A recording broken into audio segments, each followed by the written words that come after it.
Hi, folks. Welcome back to This Week, where we spotlight voices shaping the future of California politics from the ground up. Today's guest is Elaine Alaniz. Elaine is a community advocate, crisis responder, and dedicated public servant who's made her mark at both the grassroots and state party levels. She served as president of the Westlake North Neighborhood Council, volunteered for nearly a decade with the LA Mayor's crisis response team, and worked on everything from public safety and parental rights to mental health reform and education access. But Elaine isn't just active locally. She's also served on the LA County GOP Central Committee, the California GOP Platform Committee, and the Republican presidential delegation. She's run for state assembly, the LA Community College Board of Trustees, and even for city council, giving her a front row seat to the challenges everyday Californians face when trying to change the system from within. Her focus is clear: bring resources to underserved communities, support law enforcement, expand trade education, and fight for families and faith-based values in places that often ignore them. Welcome, Elaine. Thank you. That was a really long introduction. I never thought about those things. Yeah, I try to capture not only people's political experience, but also some of their values, because I think it's important for people, regardless of where they are on the political spectrum, to understand what's important for everybody. You know, we're all in this, involved either civically in politics or whatever side we're on, because we have things that are important to us. And I think if we talk from that perspective, we'll start understanding that we all just care about this. You know, all the rhetoric, all the division, at the end of the day, we all just really care about the place we're in. Yeah. So. No, and I thank you and when you highlighted that, it made me think about the things that I do, because sometimes I'm so active doing them that I forget. Yeah. And I think it's really important to be engaged with people and to realize, why am I doing this? And predominantly is because I do like to serve. So. Yeah. So tell me, you've run for office several times in several different capacities. Mm-hmm. So for somebody who's never run for office, what is that like? And then I want to take a step back. I know that's a question that you could easily answer very quickly, but how did you get involved first? What brought you into it? And then what was your experience running on all these different sides? Well, for me, in a nutshell, it was attending my very last course for college. Well, actually, two last courses.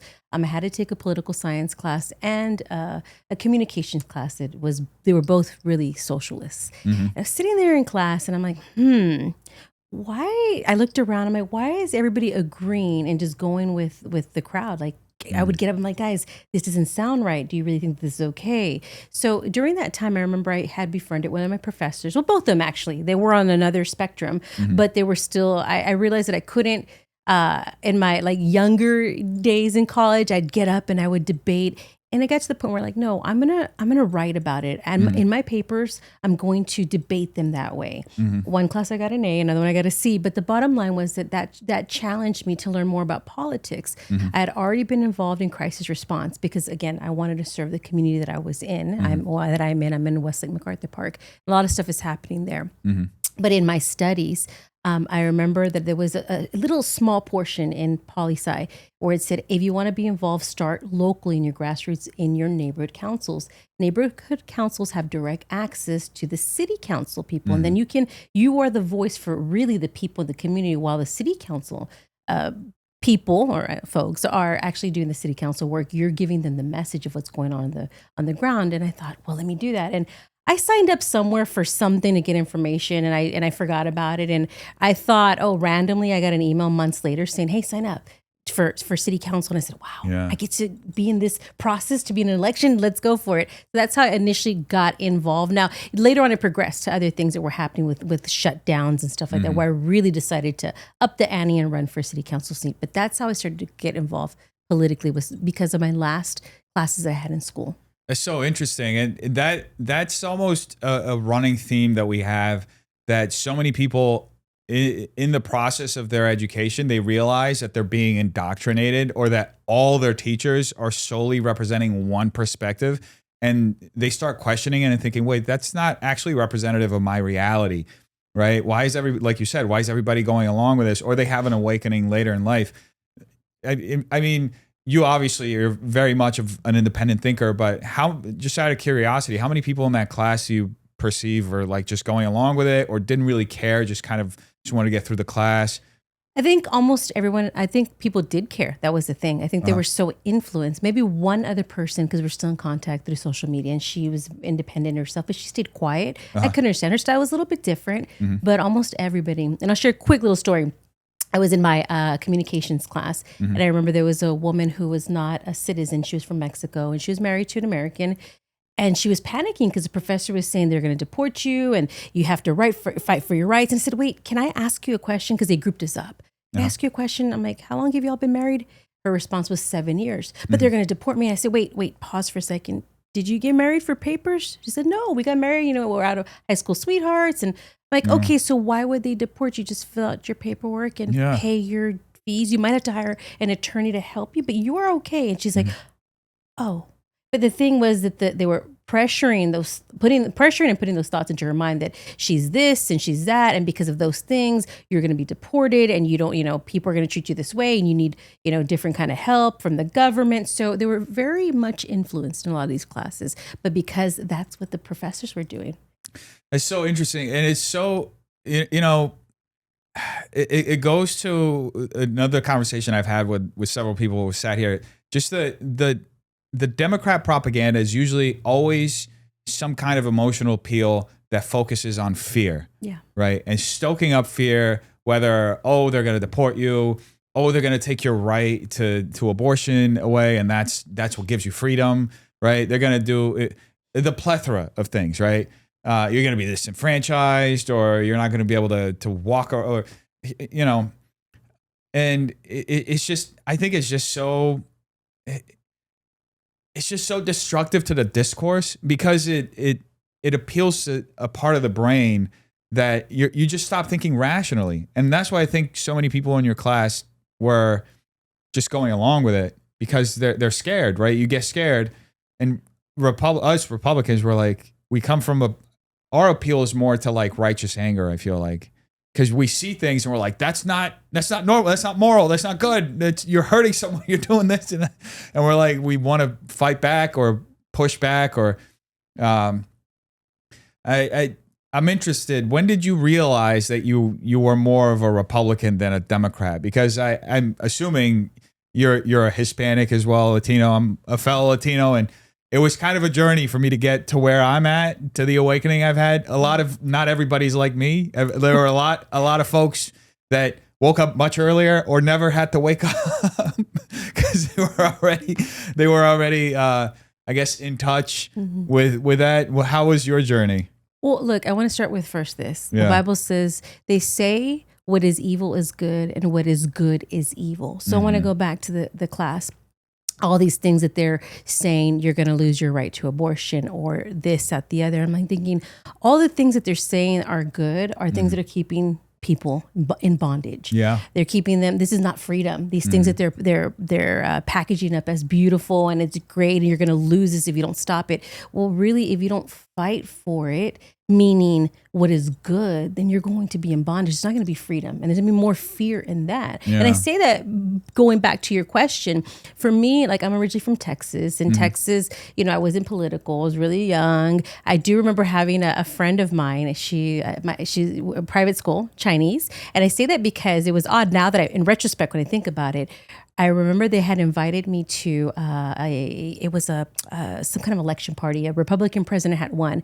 And again, I wasn't Democrat. I was a Republican. I knew nothing. I was very young, but they were very Republican. And all I thought to myself was, these people, they're rich and what is their problem? And I felt a little anger in me, but it wasn't more along the lines of the party, but it was because I felt like they have more because they're rich and they're Republican. Fast forward to when I moved to California, I wasn't neither Republican or Democrat, but I got saved. God found me in a really dark place.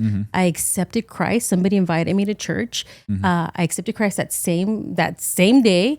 And everything changed in my life. Like literally, like my heart was changing. I knew that I was pro-life. By the way, I knew that I was pro-life. So I said, I got to go register to vote. Yeah. And that was, I think, Bush's last term. That's the very first time I went and I registered to vote. Not that I'm a big fan, but because I didn't know any better, but I knew where my values were. So I never identified with I'm a Republican because XYZ. I'm like, I'm a Christian. I believe in Jesus Christ and they're pro-life. Yeah. So that's where I'm going to go in that manner. And then I started to, a lot of it, like, yeah, I'm fiscally conservative on things.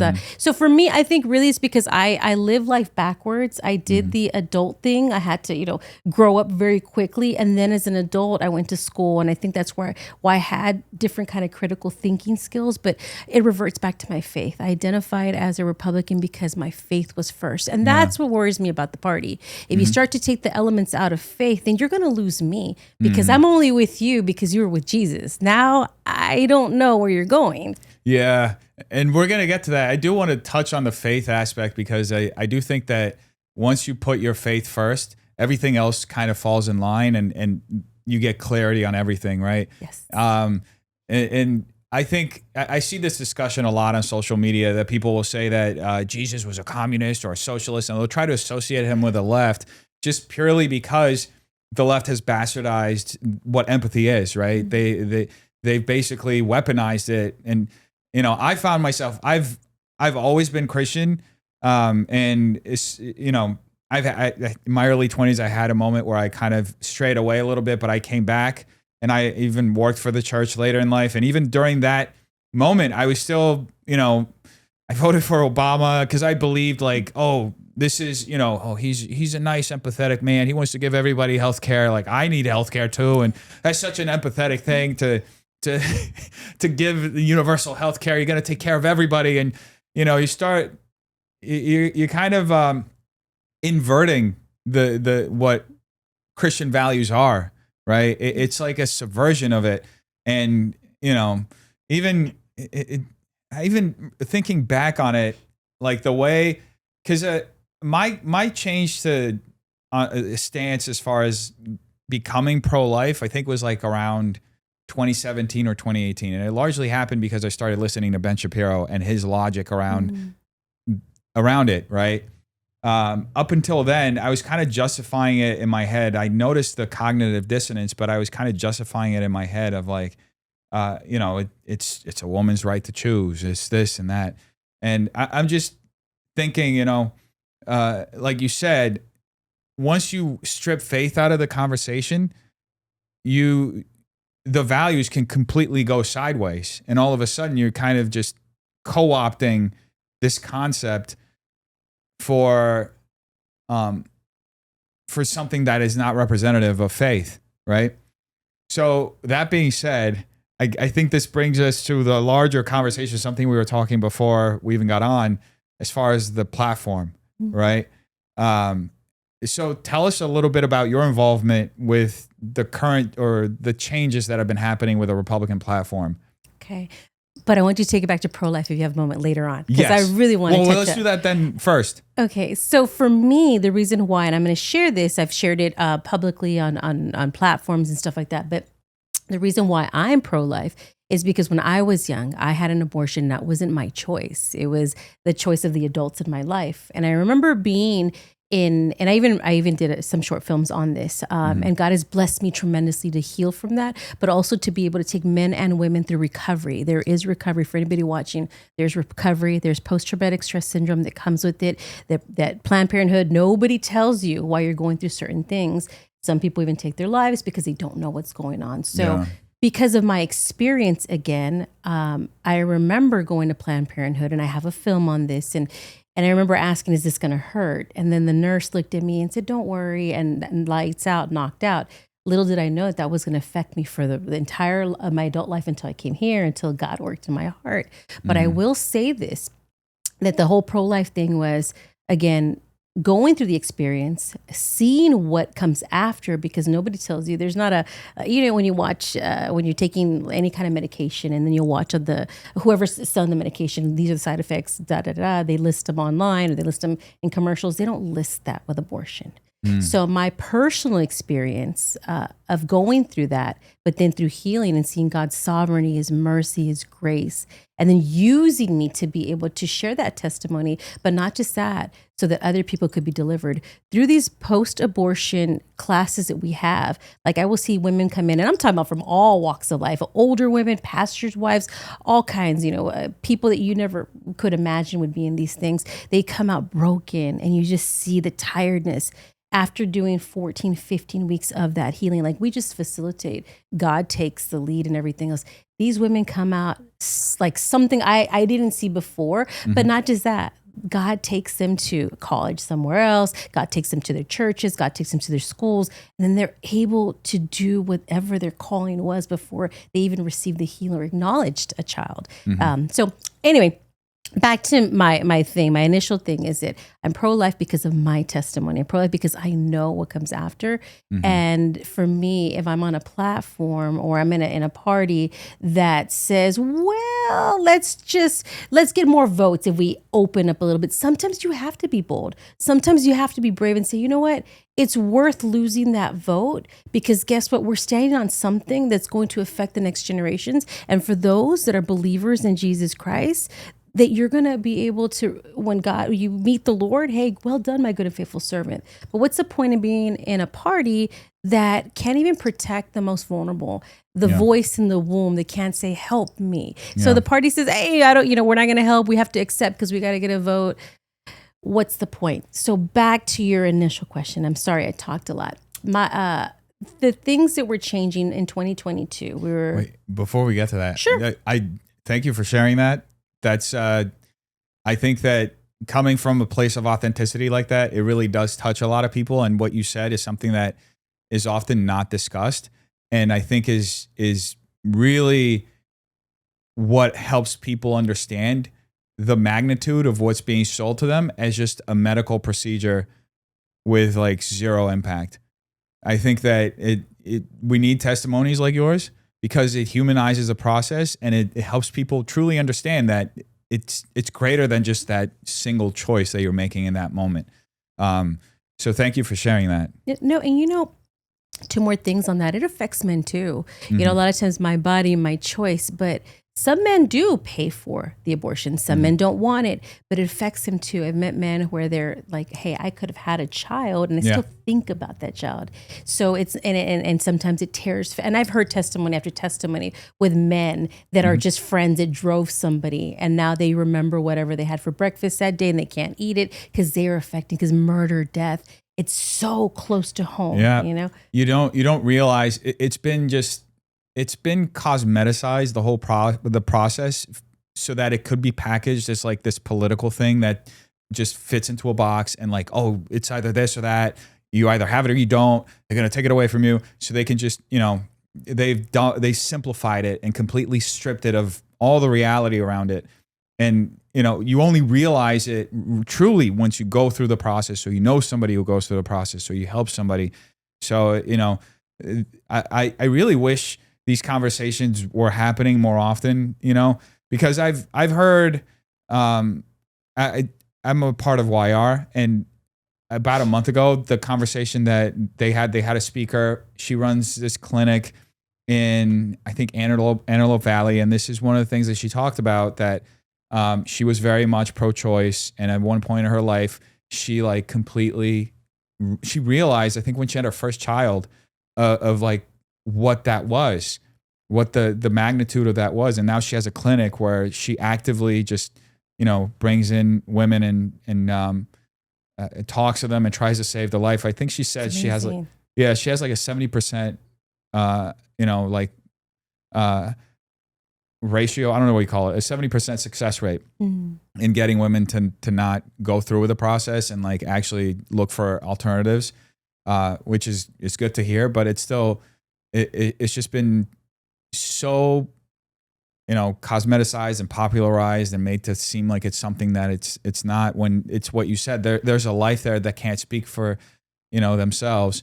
And I think, like you also mentioned, when we meet our maker, that's going to be a question that comes up. Like, why didn't you do anything? Especially if we're involved civically, because it's a very stark difference between both platforms, right? So then now let's go into that conversation of the platform. Well, wait. I want to share something with you. And I don't know if I could say the name of that medical provider, but it's a big one. And you might already, I don't know if it's going to like edit it out if you post it online. But oh yeah, no, you can mention them. So Planned Parenthood, I did mention I did a film. I actually did two films about this, and I had gone back. I was actually shooting a web series in Houston, where I'm from, and I had said, you know what, I'm so curious. I want to know how far along I was. I want to know these things. I've healed from it. So I went back to Planned Parenthood, and their little facility had turned into this ginormous, huge facility. Wow. And like, yeah, you have to go to the new one. It's over down the street. And I did go, and I remember calling, and they had one of the directors come out. I think she's a director, and she said, "Oh, I'm going to get your files. You're requesting your files. So let me get them for you." And she brings me files of other things that I went in there for, women stuff. And I'm like, "But where's the abortion?" She goes, "There's no abortion. What do you mean?" I'm like, "Well, I had an abortion." And I started questioning myself. Well, did I ever have one or not? Yeah. I did. They purged the files. I was underage. The other person was overage. So I saw that all this illegal activity was happening. I'm just one voice, one person. I think about, what about young women that are trafficked? What about other women that maybe have forgotten or that have gone down a different path? Are they going to question, did this really happen? Was it true? So I share that to say that don't trust those medical providers either, because they're purging records, and God knows what else they've done, to try to save, their reputation or any kind of legal stuff that might be coming down the pipeline. But that to me is pretty shocking. And that's actually insane, because you would think that they would have to keep records of it because of the kind of process that it is. And because there's this whole conversation around what's happening to the embryo or whatever is extracted. There's a conversation about how that's used to repurpose for like stem cells or whatever it gets used as, or organ harvesting, or, there's just, you would imagine that would be fraud and illegal. But I often feel like Planned Parenthood in the last couple decades has gotten just a green card to do whatever they want, and people forget what their original mission was, which was literally eugenics. Right. Yeah. The founder was a eugenicist. So it's pretty crazy. That brings us back to the topic that we were about to get into, the platform. Now you are a part of the development of the latest platform for the Republican Party. There's a lot of conversation around the changes that were made. You told me on the phone while we were setting this up that you were one of the people who opposed the changes. So I think it's important that we talk about it and kind of understand how that process works for somebody who may not be involved in politics or understand how the platform gets chosen and how people, either oppose it or. So tell us about your involvement and then how that process was like. Okay, so I want to start off first. When I ran for city council during that time, I was deeply sad, and I said, okay, I really want to run for city council, and we'll talk about that later. It had to do with a lot of the shutdowns. But I had a friend, and she convinced me to run for assembly. And I'm like, I don't want to run for assembly. What am I going to do on that level? Again, barely understanding the politics, the process. It's just run, because then you'll be an ex officio. Ex officio in the party means somebody who, we all have central committees for every area in California. And by me running for assembly, it'd make me an ex officio for my area. And that's good, because then we can have voting rights within the entire party. And then we actually get ex officios, get other candidates that can also vote for us on items that the party may need to vote on. So I went ahead and I ran. And because I ran for, and I became an ex officio, then I automatically became part of a list if I wanted to be on the platform for 2022. That came later down the way. So a nice handful of us, a bunch of new candidates that just run, were picked to be on this platform drafting committee platform. So we, as California, CAGOP, we had 68 pages of platform, everything that we believe in, everything that we stand on, what our values are. But this day, it was really slated for us to minimize the platform to 2 pages. There was other seasoned people that were also, oh my God, it was so funny. There was seasoned people that were also in this meeting. They called us. It was from 8 a.m. to 5 p.m. And they already had the agenda. I think he was an assembly member who came to introduce himself to me, and they said, "Hey, Elaine, I'm so-and-so." I won't say his name. I just want to let you know I've been on this committee, that committee. I've been a Boy Scout. I've done that one. Now you know it's a Mel. But if you keep objecting, we're never going to move forward and be able to vote on items. I'm like, okay, he walked away. I'm like, I object, because of the fact that the things on the platform were being excluded. Now we wanted the right to life was more like it was going towards choice. The nuclear family was changing to all families. Now, keep in mind, I don't have anything against what you decide in your life because we all are going to be accountable later on our lifestyles. But I do have an issue where you want to come in and you want to change what's already on the platform. Another thing that group was trying to change was where we stood on taking care of our senior citizens. Like, oh, that's not important, take it out. So all the things that I mean, biblically that I stand on, honor your mother, your father, take care of the unborn, all those things, right, were being diminished a little bit here, a little bit there. And the idea was to appeal to a broader band of voters. So just so that everybody that is a Republican in the state of California, well, every state has their Democratic Party and their Republican Party on their county levels and on their state levels. So this platform drafting committee was on our state level. We write, or whoever decides writes a platform that the party will follow for 5 years, meaning everybody that, people that are in the party, but also if you're a regular person doing your everyday life, now our values are going to be your values as well. And you may not know what's being changed in the party. You're just like, I'm Republican and I believe in X, Y, Z.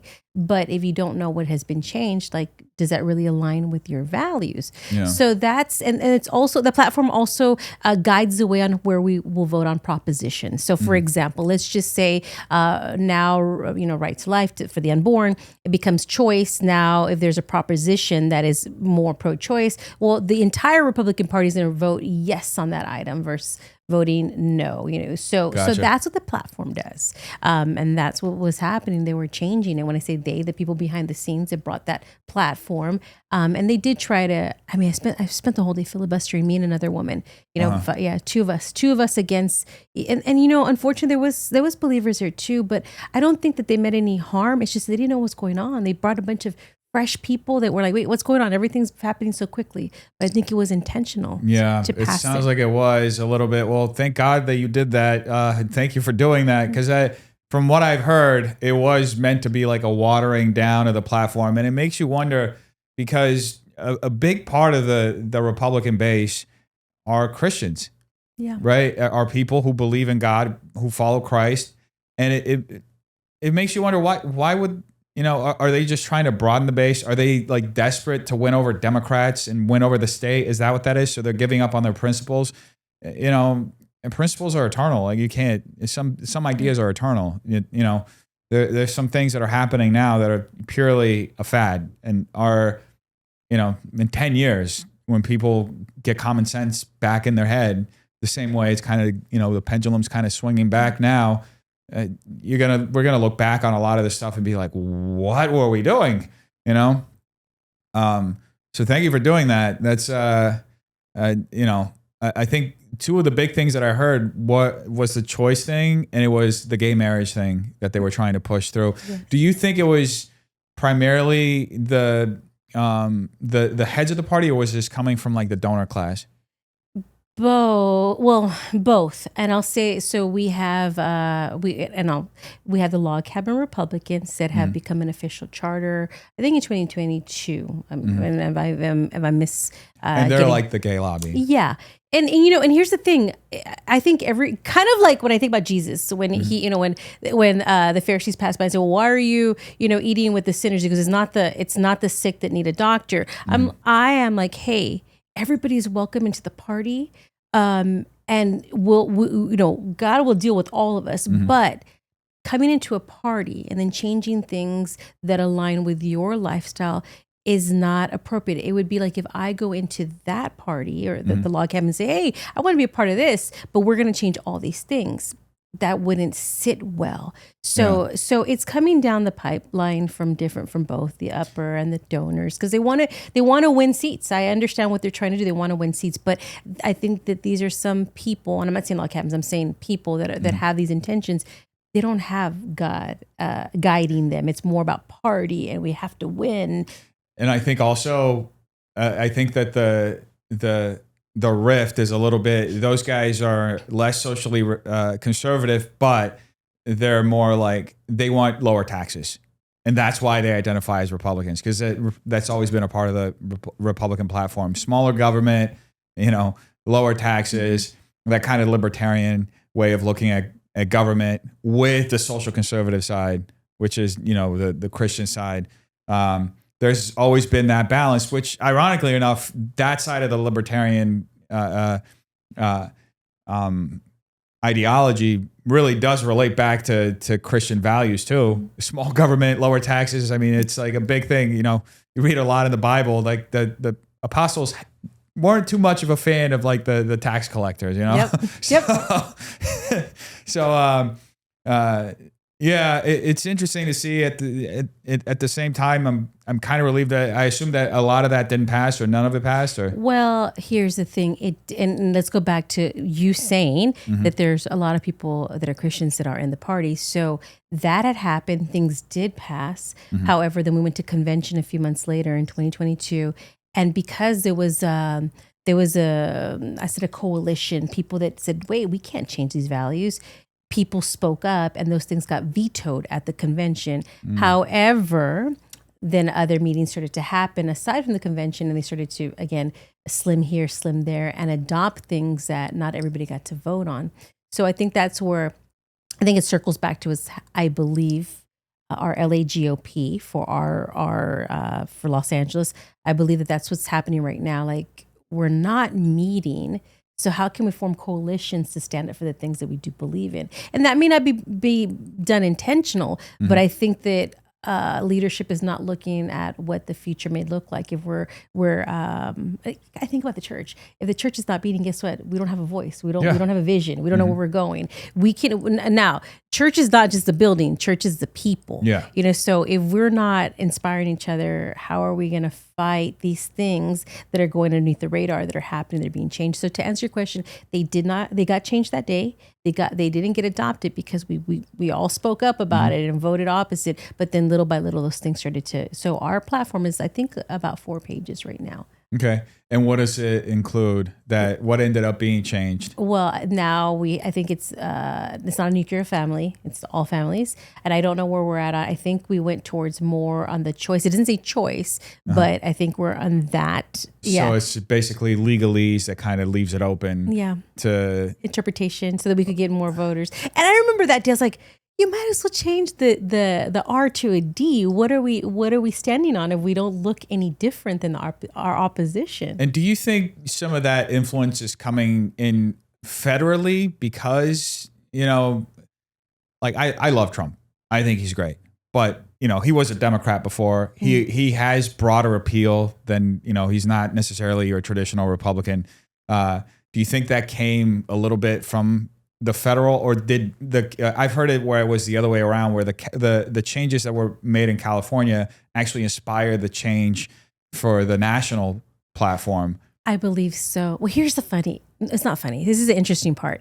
I just want to share this. I was in Milwaukee for the presidential convention and delegation. And I remember there was all these media from everywhere, you name it, they're there. But there was these 2 young women, I'll never forget, from a college down the street. I think it was a faith-based college. And they're the only ones that asked, what do you think about Trump adopting this new platform and accepting that choice is more open?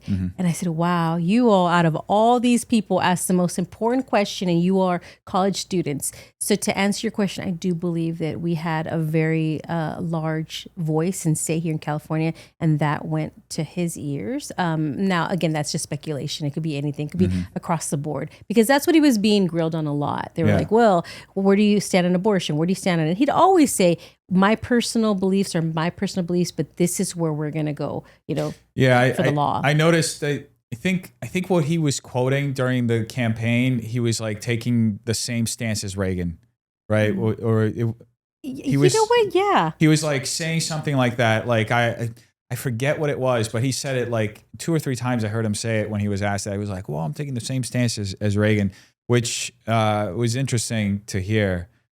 Yeah, I mean, do you think it's possible to go back to what it was? Or is this the kind of thing where, like, there's some changes that happen socially or politically that they're not necessarily irreversible, but they take twice the effort to go back to what they originally were, because it's almost like you're acquiescing to this thing and change it doesn't come easy, right? Especially when it's changed to preserve something that isn't considered progressive or whatever you call it, because they tack on those labels, but it's really not progressive. Like everything they consider progressive has been around for millennia, right? It's just anti-Christian. They just label it progressive because it's outside of what is the established orthodoxy or doctrine that founded this country, which was radical for the time and still is pretty radical.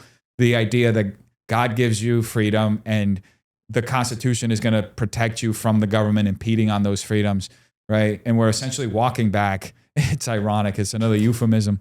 But anyway, do you think it's possible to go back to common sense? Yes. I shared this not too long ago, last weekend. The Bible says, and I'm paraphrasing, my people lack knowledge. If my people would humble themselves and worship me, then God would restore everything. And that doesn't mean, like, I know there's people that don't believe in Jesus, but they believe in a higher power. Yeah. I do believe. And again, I can't lie and say, oh, we do all these things. Yes, we can do everything till our face turns blue. But if we would just allow God in to do what he does and just be co-laboring with him and say, repent from our ways, like, okay, we will lose whatever voter it is, but guess what? We're going to stand firm on this. Yes, things will multiply. Things can be better and we can go back. Now, if I take the spirituality out of it, if we were to just stand firm on the beliefs that we've always had, we would acquire more people coming into the party. Why? Because that's why they're coming in now, because of all the stuff that they're seeing right now. That's like, wait, I don't think that it's normal that kids are being transitioned at a very young age. I don't think it's normal to see people dying on the street, shooting up heroin. This is not normal. I mean, I think it's desensitization, but back to your initial question, yes, things can go back, but that's if people stand up and they're not afraid of what the repercussions are. I mean, if you remember the Lord is on our side, then why be afraid? You talked about fear a little bit earlier. So we have like 3 more years of this platform and then it'll be voted again, I guess. So that's why we start to prepare. But here's the thing. If our LA County, the biggest county, is not meeting, if our members are not getting stronger, then what are we going to vote on? Who's going to vote? What, like I said, in 2022, we had a coalition of people go and we're standing up for these rights and stuff like that. And things did not pass that were supposed to pass, taking things away.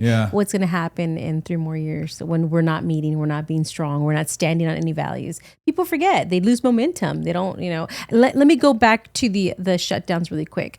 When California was shut down, they went to the churches. They shut down the churches. Everybody just got scattered. Now you're not worshiping God. Now you're losing faith. Now you don't have that strength. I'm seeing that play out in our party as far as the LA GOP. We're not meeting. I'm not saying there's bad people that are our leaders.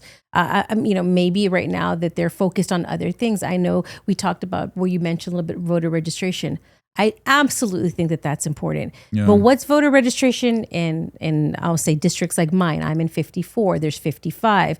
There's also 53. They're predominantly Democrat. There's going to be people that will never register as Let me slow down. They will never register as Republicans. But guess what? They will vote Republican. So I feel like I see that we are failing in recruiting new candidates to run for all these positions. 2026, 2027 is going to bring a lot of seats that are termed out for senators, congressmen, our city council, all in Los Angeles County. All of the odd seats are up for re-election. So why are we, again, I do not negate the importance of voter registration, but why are we not focused on, rather than the registration, but getting people in these seats, recruiting candidates so they can run and we can start to take education to another place. So you just ask, like, can we take it back? Yeah. But if we don't have good people running for board of supervisors or in our education, our colleges, then how are we going to ever move forward? California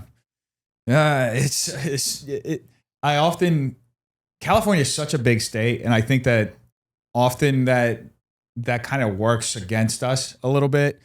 So when I lived in Florida, for a bit, I actually interned for a U.S. senator there. He was a Republican. I remember going to one of the meetings, and in one of the meetings, it was like with the Chamber of Commerce or something, and they talked that one of the problems that Florida has is that it's such a big state and there's nothing connecting the state, and that you end up having these pockets of, I lived in Jacksonville all the time. So you have Jacksonville, then you have Tampa, you have Miami, you have Tallahassee, and they're kind of like the areas in their orbit. And that's how I feel like California feels like sometimes. Yeah. You have these big pockets with like huge populations, and we're in this together, but at the same time, basically different worlds, because you drive 1 hour out of LA and it's a whole other set of values, and everybody's a Republican and then, they like their guns and all that stuff. But like you said, if we're not constantly organizing and bringing everybody together and sharing these ideas and having these conversations, then it's almost like we're fracturing even more. Then when we do get together, it's like, well, what are we doing now? Like you kind of have to pick up the rapport from nothing. And here's the thing. I want to go back to, I definitely know how different it is. I did a lot of deployments during the shutdowns, pandemic. I did a lot. I was up with the state. I was in Northern California, Southern California. I was everywhere, small town, Porterville. I was everywhere. But I'll tell you something. Nobody's touching LA County. We have the Los Angeles GOP's biggest county. Nobody goes in there. We are going up north. The CGOP will go up north. Yeah. And please don't get me wrong. I want to make this very, very clear. I am on Team Republican. I am on Team LA GOP. I am on Team CAGOP. You all are my people. We are different. We have different ideas, and that's what I value about the Republican Party. That unlike the Democratic Party, they may have different ideas, but they don't even discuss them. They all vote the same way, and that's all there is. I admire our party because we do have riffs. We do duke it out, and we are able to express wherever we stand on things.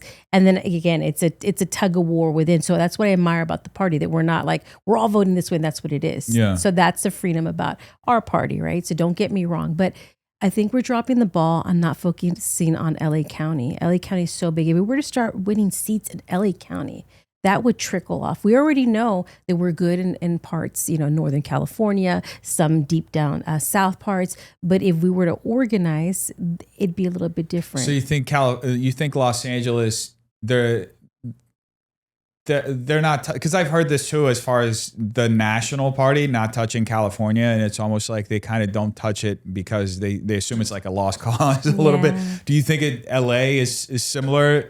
The state party is like, well, LA is going to do LA, so we're not going to waste money there. We could turn other parts of the state. Yes, Dennis, but check this out. I wanted, and I hope that somebody researched this. The proof is in the pudding. So when I ran for city council, I spent a lot of money, a lot of my own savings, almost all of it. I ran for assembly. I spent a lot of money too, my own. I ran for the Los Angeles College Board of Trustees. I spent $200 and I got almost 170,000 votes. I'm just rounding up. Yeah. Yes, the area is bigger. So what I'm trying to say, and that was because it was nonpartisan. I didn't have a D or an R in the back of my name or whatever. But that's my point. If we start to identify good candidates to run in these races that you're not even identifying out what you are, but you're actually just out there pitching who you are, we don't need to throw hundreds of thousands of dollars. We do need advertisement, but the proof is there saying, no, you're just not touching Los Angeles for a reason. If you're not touching it, what's going on? And is there a reason? Is somebody saying don't touch LA because this is our area? So I think that it's a little bit more sinister than just like, oh, we're not going to win there. I think it's intentional. Don't touch that area. Interesting. What do you think is the motive behind it? I think that there's a lot of deals. Gotcha. That don't touch LA because we need to have these areas. You get Northern California, big split population, but LA, this is us. We've had Republicans in these seats, but it's been a long time. It's been a very long time. California used to be Republican. All of a sudden, oh yeah, it used to be. Reagan came from. Yes. Even I don't consider Arnold Schwarzenegger to be a Republican, but he technically was. Yes, technically he won as a Republican. He won as a Republican. Yeah. There've been a lot of, there've been so many Republicans. If you think about it, the heart of the national platform is still very much that Reagan platform, right? And even we just mentioned Trump when he was running, he brought up Reagan several times for different issues. So yeah, I mean, it's it's a little disappointing at the same time.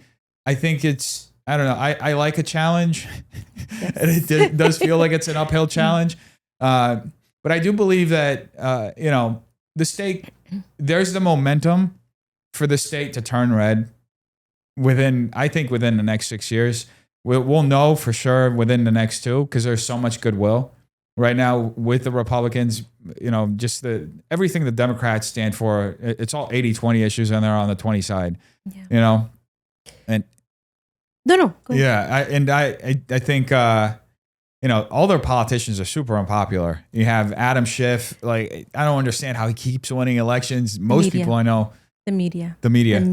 And that's what I wanted to touch base on. Here's the thing. So I've talked to lots of people, even when I'm, nobody knows where I stand on when I'm like registering to vote and they're taking my paperwork.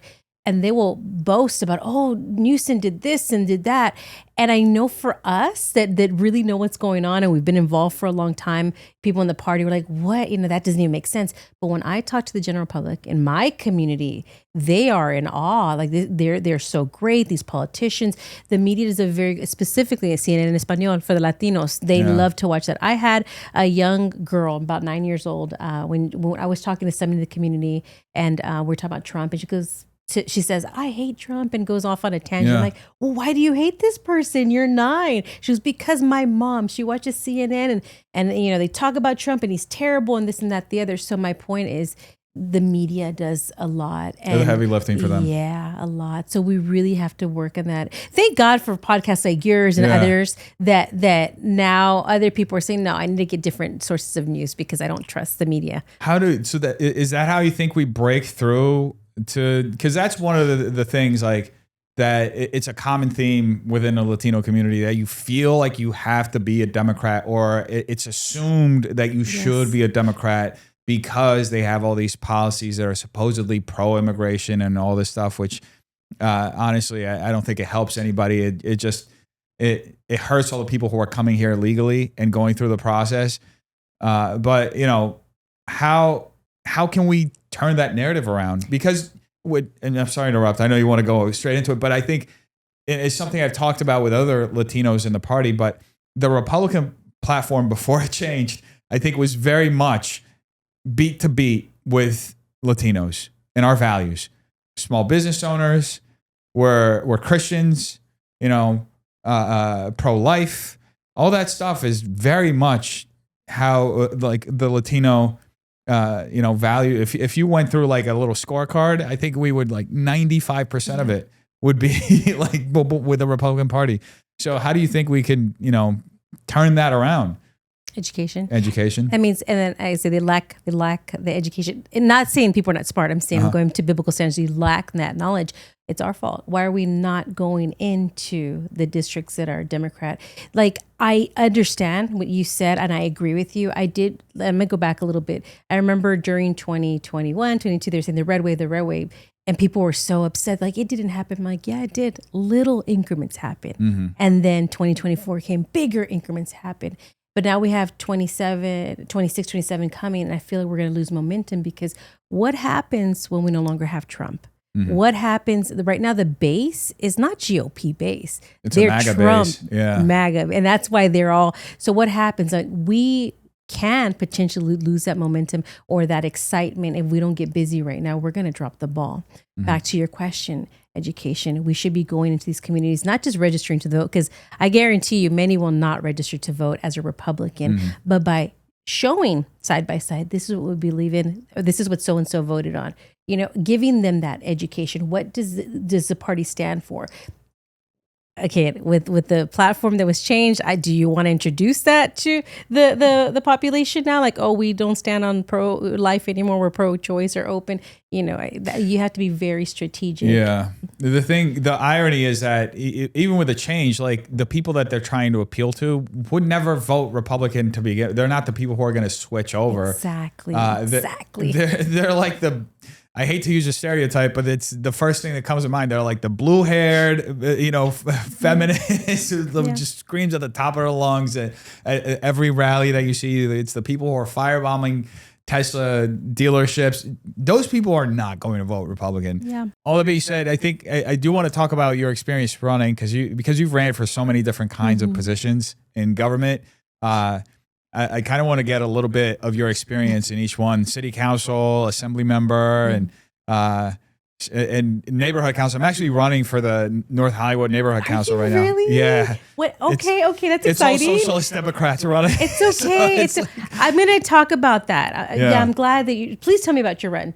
Well, I'm still running. It's all vote by mail. The whole election to me just feels like it's been purposely made to be as difficult as possible to get voters because it's a whole separate voter registration system. You have to get people to sign up for the Angelino website, and then they go in. Like I live across from my building administrator, and she said she would vote for me. I sent her the link, and she was like, "Well, the link wouldn't take my information. I couldn't sign up." And I've been trying to help her sign up so she can vote. Right? She's like an older lady. She's not very like tech savvy, and so you don't even get to vote once you sign up. You sign up so you can get the vote by mail ballot. And then they send it out to you, and then you have to return it by a certain date. Well, that's depending on who your neighborhood council is. Like, for example, they're all different. They have different bylaws. Like, I just helped my neighboring neighborhood council with their candidates. So I was a third party advocate. I'd help them. I'd go out to the community. Theirs is every 4 years, and they switch, between the terms. Ours is, it was, theirs was elections. They wanted to have elections. Ours was a vote by mail, not vote by mail, vote online. It's fairly simple. So it just depends on that neighborhood council, but it is a little, it depends what area it is. And some are more socialist than others. Oh, I've been to a couple of their meetings, and it was all socialist Democrats, majority of them. I mean, there was maybe like one person who was a traditional liberal, but like all of them were very much like extreme left. And the thing with sitting there in that room that I noticed that off the bat is there's a huge consensus. You got 15 people in the room or 16, and they all already have a consensus on everything they're going to do. There's no diversity of opinion. There's no discussion really on any topic. The most discussion they had, it was a 2-hour meeting. They spent an hour and a half discussing whether or not they should start doing their meetings on Zoom. That was it. That was the longest. Everything else, because there was a consensus, they like zoomed right by it. Oh, this much money for this much money for that. Oh, because they have, this better than I do. You get a little bit of money that you can give out to the community, and they were giving out $5,000 grants to different groups that went there and like made their case. And they on the surface, it seems like it's a good, it seems like it's good causes, but there, like with much in LA County, there doesn't seem to be a mechanism of accountability of like seeing how the money was actually spent, what the return was on it, right? And that's one thing that I would love for there to be some transparency as far as that, not just on the neighborhood council level, but like on the board of supervisor level, on the county level, on the state level, there's no transparency, and we pay so much in taxes, and it feels like it goes up every year astronomically. And it sometimes, I mean, owning a business, I get hit with taxes I didn't even know I had to pay every year. And there's like a new tax, and it's like, on the surface, it may seem like it's not a lot. It's maybe a few $100s here, a few $100s there, but it adds up. Yeah. Yeah. We have a lot coming. By the way, a lot coming down the pipeline. I imagine. Yeah, a lot. The gas is Valero and Phillips 66 will be leaving soon because Newsom is giving them a very hard time with so the pipeline that we have now is going to have to come from other states. Our gas by 2026 may be $8.50 a gallon, depending. And this is all for the green, keeping it green. So again, a lot. And then we had in November another like tax to help homeless, supposedly, that the people voted for. I didn't vote for that, but that was approved. Now that can be repealed. The thing about that tax, and I don't have all the details in front of me because I wrote it down, but I believe in 2014 there was a tax that was implemented on the people, which brought us to 9.25% in tax that was about to expire. So they put it on the ballot and packaged it up with, oh, this is to help the homeless and to give them more money. So it brought up our sales tax by a little bit, supposedly, to now we're paying across the board it went up. But I know LA is paying 9.5, something like that. But the only way that they'll ever, now it was voted so it could stay on permanently. The only way that could be brought back is if we repeal it, get signatures, and people vote on it again, saying, no, we don't want this higher tax. So it's a lot of work. But but you're back to what you're saying. Yes, we get taxes for everything. We get taxes gas for everything. I mean, I have to, it's insane because I have to pay property taxes for this place. I lease it. I lease the building. And I still have to pay. And the property taxes aren't on the property itself. It's such a weird little tax. It's called an unsecured property tax. So what they do is they go through my taxes. They see everything my accountant put as a deduction. And they're like, this is all the stuff that's in his building. All the electronics, tax it. So I get a deduction on the federal government. The county comes after and takes whatever I get a deduction on and takes a piece of it. That's insane. Is this what area is this? What is this? This is still LA County. No, it's just public online. Yeah. This is still LA County. I'm like 2 blocks away from being in the city of West Hollywood. Okay. I mean, people will label this area as like West Hollywood or like it's technically LA County still. Yeah. Well, I asked because taxes just got up for West Hollywood, so that's why I thought because it was so okay. All right. Yeah. Oh, that's insane. Oh yeah, I had to. At first, with that unsecured property tax, I got it in the mail, and I thought, oh, this is a joke. I don't have to pay. I ripped it up. I got another notice. I was like, I don't know about this. I got a third notice because it's always like 2 notices, and the second notice is like, we just fined you. The third notice is like, we're going to put a lien on you if you don't pay. And I call my accountant. I'm like, should I pay this? And he looks at it. I sent him a picture. He's like, I don't know what that is. Wow. So I go all the way downtown, and I asked them, and that's where they explained it to me. Because, it's, I don't know if that's a new tax or what it is, but, I own property in Florida.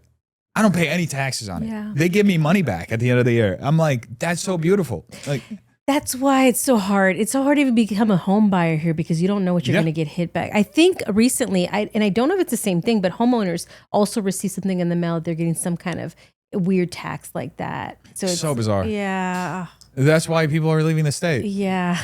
It's hard. I mean, you want to stay here. It's a beautiful place. It's make your dreams happen, but it doesn't seem like that's happening at all. It's like, it's a nightmare sometimes. It's like, wait, you're paying to do what? Yeah. Your taxes are getting higher for what? So, yeah. So back to running for office. Tell me about that experience. Maybe let's start with the city council. Okay. Well, before I say all that, please, anybody out there, run for office, run for your city, your neighborhood councils, run. Don't leave those seats vacant. Yes. I initially started to run because for city council, I think it was 2020 when the lockdown started.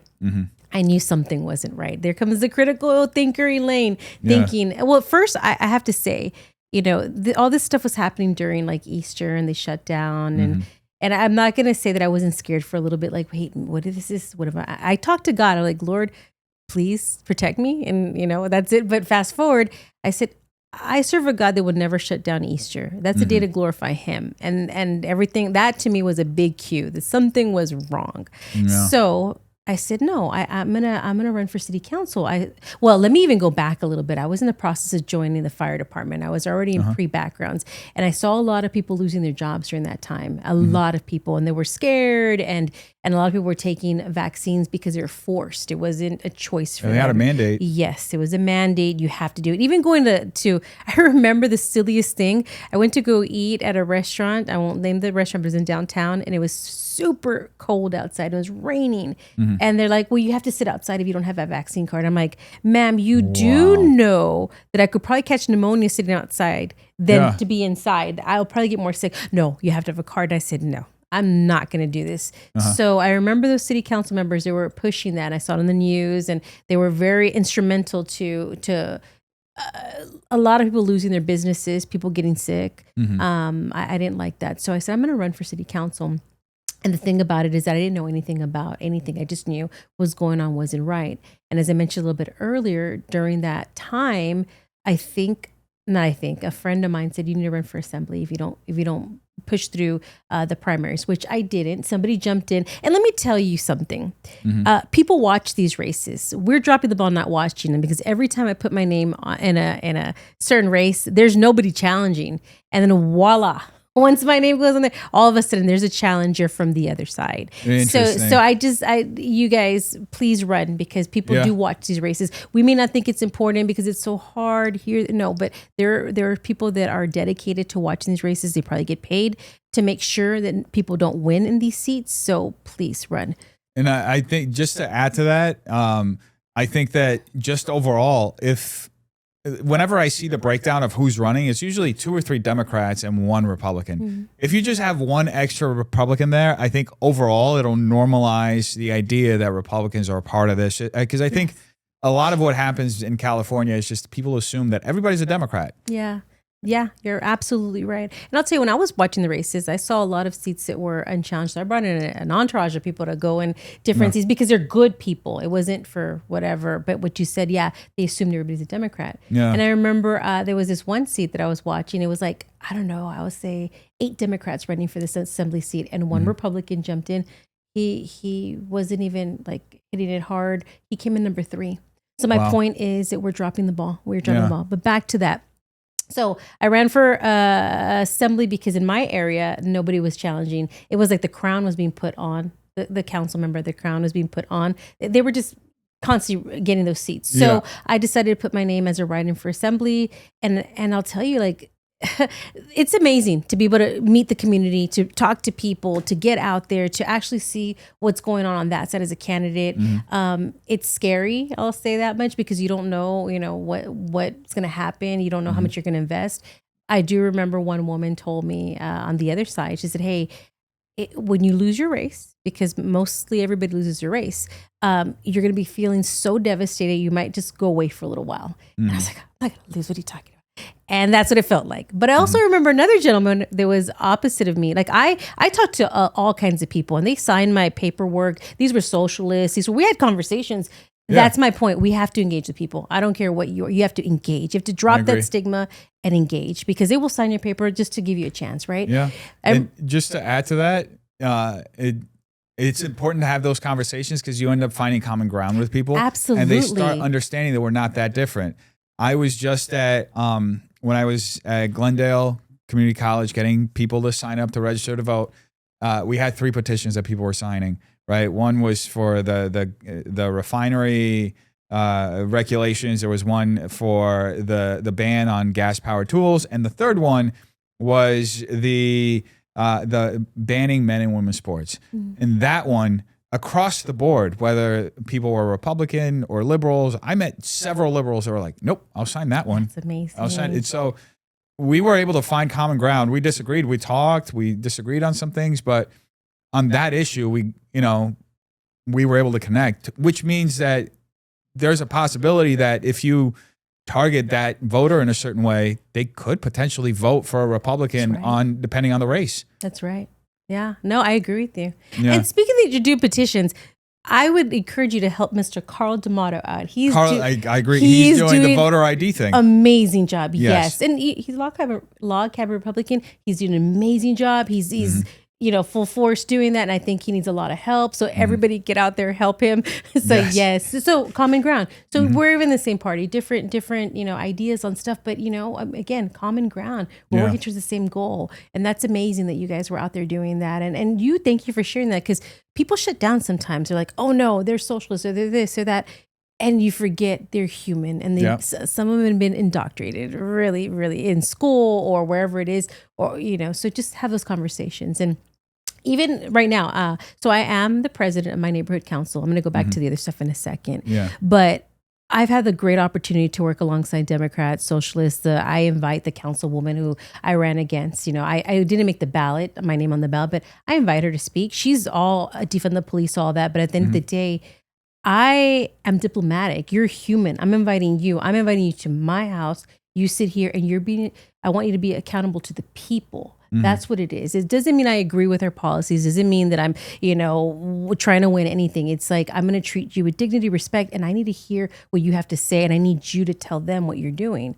So long story short, back to what you just said, you find common ground. You just never know. So don't shut down. That's my most takeaway key. Don't shut down. And you'll meet so many people. So with that said, I ran and I decided to keep going. I didn't stop. But that opened the doors for the CAGOP to get on the platform drafting committee, to go to Milwaukee. I never thought I was going to be a delegate for Trump. I mean, those doors open, right? Yeah. So the plan is always bigger. And I think being ready to go and learning how the mechanics of the machine works is very important. Talking to other people within the party also that share your values, you don't share your values. They open up doors for you to do things. Purpose for me, it's God purpose. So I meet all kinds of people along the way. So my journey's been very exciting. I love doing the neighborhood council. Props to you for doing that. I want to encourage you, regardless of how that goes. There's many other councils you can go on and be who's a business person in the area. If you go to church in the area, you can be a part of that board. Interesting. Yeah, and if God puts you on that, I had a lot of socialists on my board in the beginning. Yeah. Well, first we had a set of people. I mean, I had somebody who was very pro-choice and was very upset with me because we helped out our local pregnancy center to buy diapers. She lost her mind. But it's okay. It's okay. We had that dialogue and we disagreed on that, but we still worked together. And I got to see on how people were feeling towards things, how I grew as a leader. It helps you grow as a leader. It helps you bring something very unique to the table when you're working with, especially on neighborhood council. So again, whatever you need with that, let me know, and I'll see how I can give you some education and some tools for that. Well, I definitely appreciate that. I will be reaching out at some point asking for advice. I do want to, before we wrap up, I always ask people one question, because I do want to see the state turn red. Yeah. And what do you think is the pathway to make it turn red within the next few years? I don't want to give like a timeline, because I have a timeline that I imagine we could do it, but I think everybody kind of from their own experience kind of has their own. But I think that it's interesting strategically to see how people envision that can happen. You're gonna be like, Elaine, turn to Jesus. That's it. Give your life to Christ, and God's going to change your heart. I go to church right now. People, they're Democrats, and I mean, they've been people that have discipled me, and I'm just like, how do you? But the bottom line is that we love the Lord. So the more that people change, and I saw this the other day on a podcast, the more that you're in the Word and you're changing, transforming, you become a consuming fire. People can't touch that. So I say, yes, I can give all these, I have strategies, I have ideas, education, all that. But the most important, turn to Christ. Let the Lord heal you, save you, deliver you.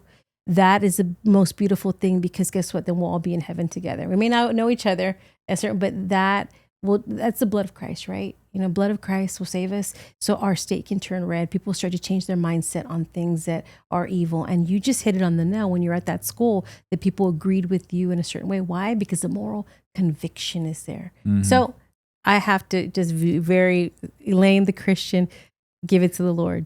Amen to that. So thank you so much, Elaine, for sharing everything you shared with us, for sharing your testimony, and for being involved in the party. We need more people like you, people who care and who don't stop, because it from the outside, it can seem like it's a really steep hill to get where we want to go. But I think how you mentioned, with faith in Jesus and walking with him, having him carry us, because he's carried us through so much. I think we'll get there. Yeah. I have faith. Yeah, I do too.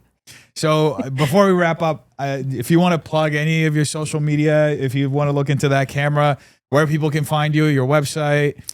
Hi, everyone. My name is Elaine Alaniz. I'm running for City Council. 2027 is 2026-27 is the election dates. My website is elainereadytoserve.vote or .com, and social media Elaine for City 1. Thank you so much, Elaine. Thank you. I appreciate it.